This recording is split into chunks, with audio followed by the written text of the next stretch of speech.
Today on X-Play, Batman tells Adam off in Rise of Sin Tzu. Now you're just a common thug. Mario and Luigi get itty-bitty in Superstar Saga. And creepy personal hygiene in Bloody Roar 4. Stop your grooming. It's game time.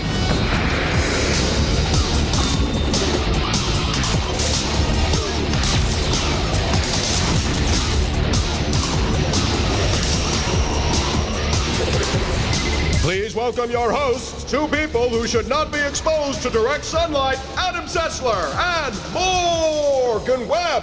Yes, it is a dangerous thing. Welcome to X-Play. On today's show, we have the latest and bloodiest installment of a fighting game that features a giant kickboxing rabbit.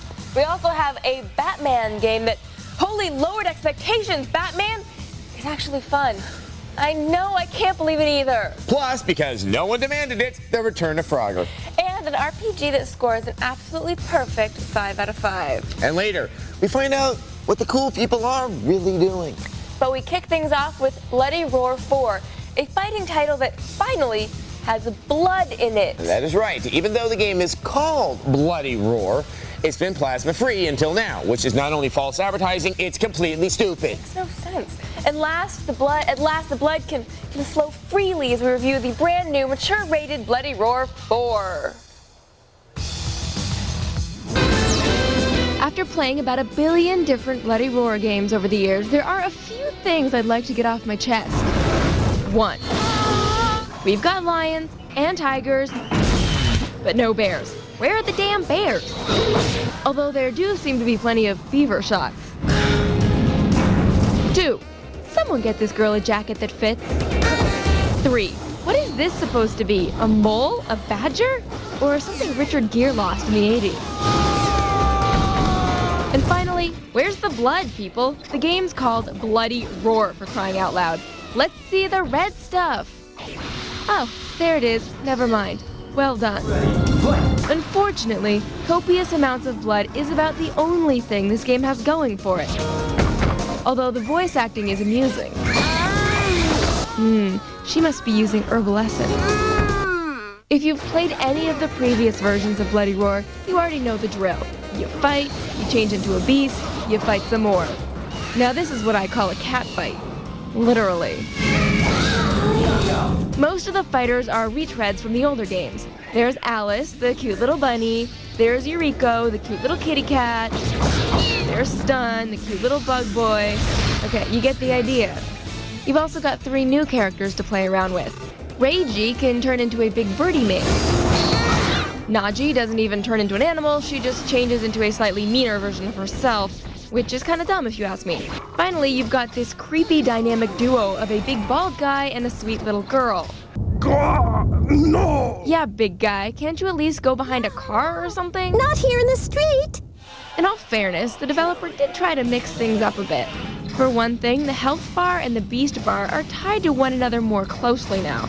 This is fine if you want to enjoy the ridiculously over-the-top attacks. There's still plenty of that in Bloody Roar 4.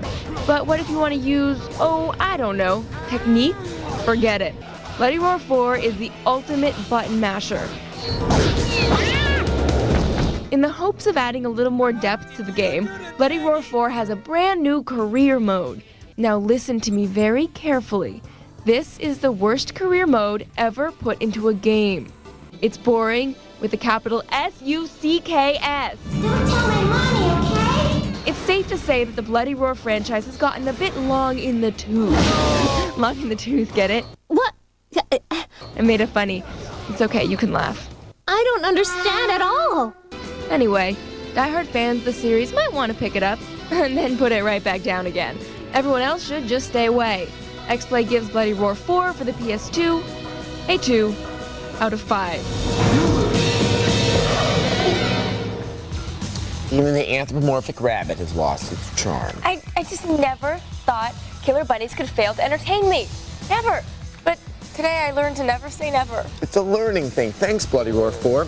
You know, here at X-Play, we have weekly meetings where we assign game reviews to various staff members. Now, sometimes you do get the good games. Yeah, sometimes you get Barbie Horse Adventure. But nobody, and I mean nobody, wants to review a superhero game. I'll give you 3 reasons why. Aquaman, Superman 64, oh, and Batman Dark Tomorrow. Now, as you'll see, eventually someone has to do it. Here's a review of Batman: The Rise of Sin Tzu. All right, finally we've got Batman: Rise of Sin Tzu.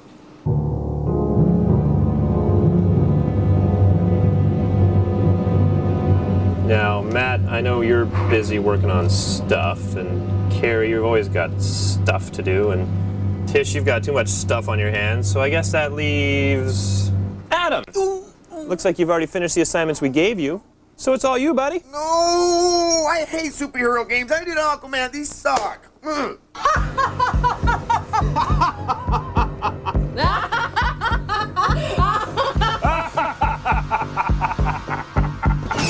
Heartless bastards! Adam, you like wearing tights and capes now, but you play a superhero game.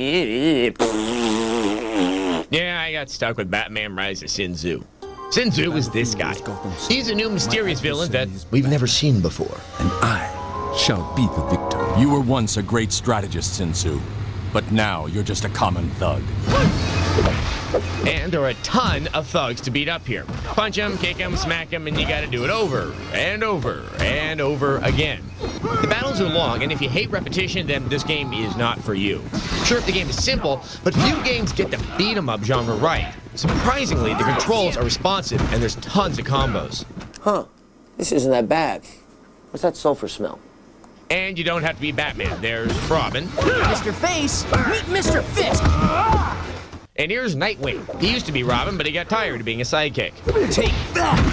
And finally, here's Batgirl. She's pretty flexible. Let's have her do it again. As you complete levels, you can buy new moves or items. I think I'll get the overhead hammer. Let's see it in action. If you're lonely, grab a friend. Two-player cooperative gameplay is pretty cool, too. So how you doing there, buddy?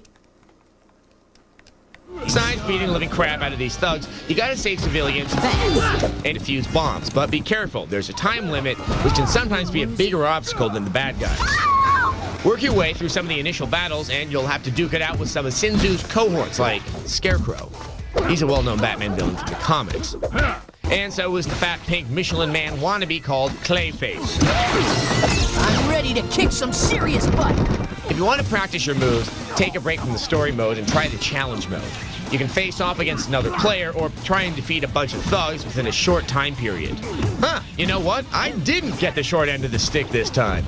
Ha! The game wasn't that bad, Mr. I Have to Review Fugitive Hunter. And you who made me play the game. Batman: Rise of Sin Tzu is a decent superhero game. It's not really complex and it can be a little repetitious, but there are a lot of options. And if you like to kick ass, it serves its purpose. X-Play gives it a 3 out of 5. So the villain Sin Tzu was created for the game by artist Jim Lee, who just finished one of the most successful runs on the Batman comic book in the Dark Knight's entire history. And this is one of the most successful Batman games since Batman from the Nintendo Entertainment System, which came out in 1989. That, my friends, is sad. Up next, some amphibians shouldn't come out of retirement in Frogger. Now loading, it's Adam Sessler and Morgan Webb. Welcome back to X-Play. It's now time for a trip down memory lane. Oh yes, back in 1981, a big green pixel hopped across a road and into our hearts. And then it was crushed to death. And that pixel's name was Frogger. Okay, now since then, we've seen the hapless amphibian return in Frogger's Adventures. Frogger Advanced. Frogger 2, Swampy's Revenge. And Frogger Beyond. Beyond what, I ask you? Oh, beyond boredom. Oh. Here's our review of Frogger's Adventures, The Rescue. Oh. Let's face it, who gives a crap about frogs? As Konami resuscitates another tired franchise, we scratch our heads and wonder whether or not some slimy things should just be left in the bogs of yesteryear. The barely beating heart of Frogger's Adventures is found in the shallow reaches of the story mode. All we have to do is find Dr. Frog, right? Most of the inhabitants of Firefly Swamp have that anesthetized Barney-like permagrin pasted on their green mugs. I brought you a special little something from my trip. This, of course, reflects the game's target audience. Mr. Frogger, sir, can you hear me? Let's face it, the story in this game would insult the imagination of even the smallest of game-capable children. One weird cutscene follows another with random characters flying in and out, performing odd tasks that really have no bearing on gameplay. What's this strange frog in a frog saucer doing? The game's space is really a forward and back grid. Side to side, watch the bee, avoid the robot, stick out your tongue. The controls took some getting used to. Since Frogger only super jumps 2 spaces forward, he must be put in the direction he will go with the shoulder buttons. On time-sensitive traps, this will definitely rub your rhubarb the wrong way. Boss fights displayed a Pennsylvania Dutch-like simplicity, revealing an extreme lack of imagination. You won't find any special moves or power-ups here. What you see is what you get when you finish a level, and you simply move on to the next one. As the candy-colored Save the Swamp mission gives way to the candy-colored Kidnapping mission, you'll move Frogger into some familiar story territory. Check those grill marks that truck just left on young Frogger's back. Don't tell me you've been taking it easy the whole time I've been gone. We say ditch the story and just let Frogger free in his old inner-city turf. Frogger's adventure is kind of like that Cracker Jack puzzle where you push little tiles around until they form a picture of something. At times, some of the puzzles were charming and challenging. We give it a 2 out of 5. The frog can't catch a break. After a while, you have to ask yourself, why keep crossing the road when I'm only going to die horribly trying? Frogger is like Sisyphus. He's destined to fail, and yet he keeps on keeping on. Kind of like us. Exactly like us. Go, Frog. Coming up, Morgan goes undercover to find out what the cool people are doing. I don't know about that new coffee house. Back with a vengeance, it's Adam Sessler and Morgan Webb. But it's a soft, friendly vengeance. Welcome back to X-Play.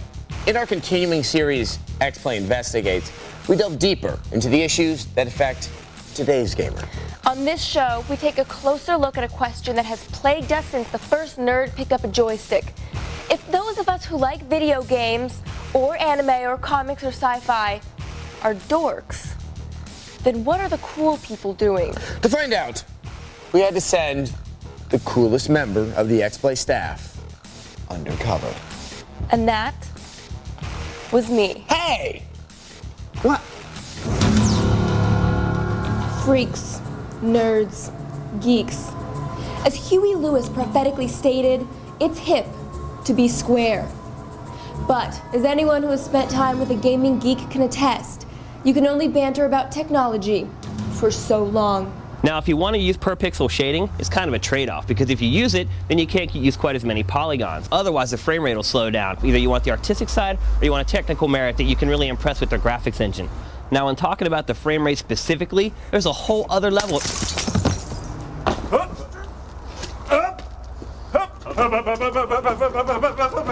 Wait, I forgot to talk to you about vertex shaders.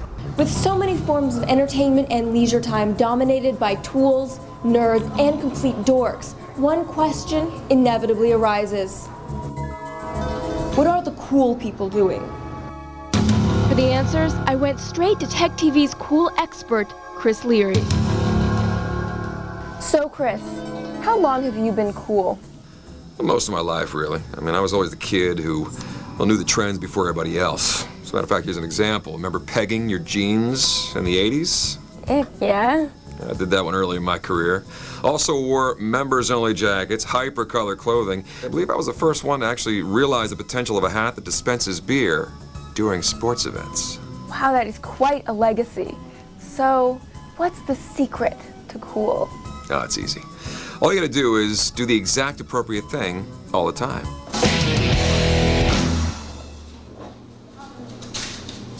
But what determines what's appropriate? Well, whatever's cool at the time, that's what's appropriate. Of course, whatever's appropriate at the time, that's cool. So it's like a Zen thing. Yeah. You've always got to focus and constantly keep clear of everything that is uncool. Ooh, looks like my games are in. I'm sorry? Well, I have my Palm Pilot set to beep when my new games come in, because, you know, some of them are on back order. Okay, I believe this interview is over. Wait, no, wait. Don't touch me. Don't touch me. No, I'm sorry. Don't touch me. Okay, time for plan B, infiltration. The only way to truly see what the cool people are doing is to become one of them.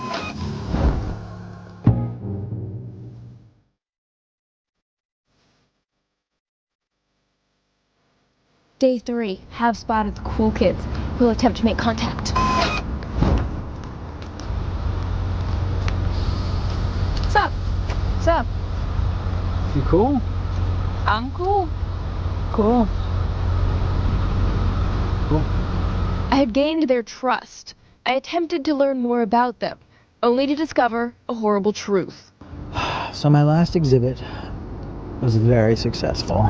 So I was talking to Jason, and he said Tracy was wearing the same shoes as me. Some semi-nudes, some fully clothed. And then he said he thought she said she hated me, but he's wrong because I said that I hated her, and then she thought that he hated her. And I don't know about that new coffee house. It's kind of a chain, and they don't sell the Village Voice there. So I was just like, oh, whatever. And I don't know where I'm gonna get my movie reviews.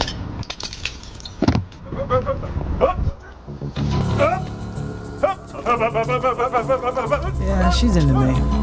Definitely. Yes, gentle viewer, the cool people are as boring as us.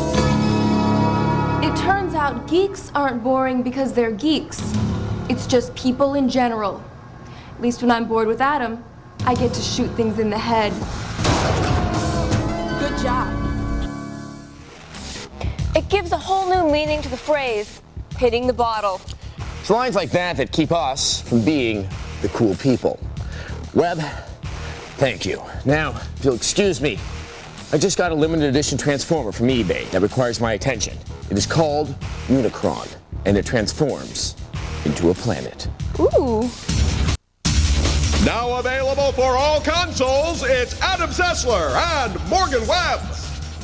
One hearty welcome back to X-Play. Oh, it's been an amazing year for role-playing games, and most of them have been on the Game Boy Advance. Now, who would have thought that a handheld would give us flawless RPGs like Golden Sun, The Lost Age, Final Fantasy Tactics Advance, and now the superb Mario & Luigi Superstar Saga.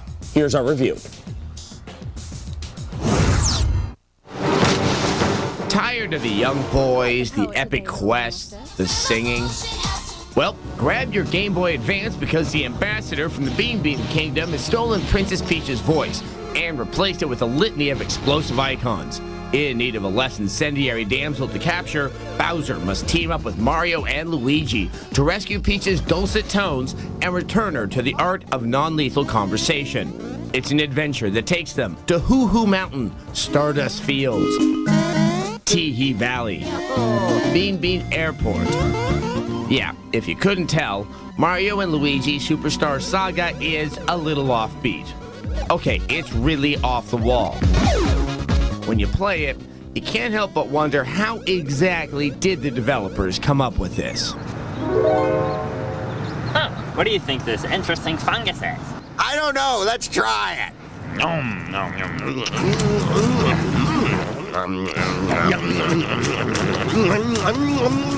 Then we'll have them go to Bean Land and climb Hoo Hoo Mountain.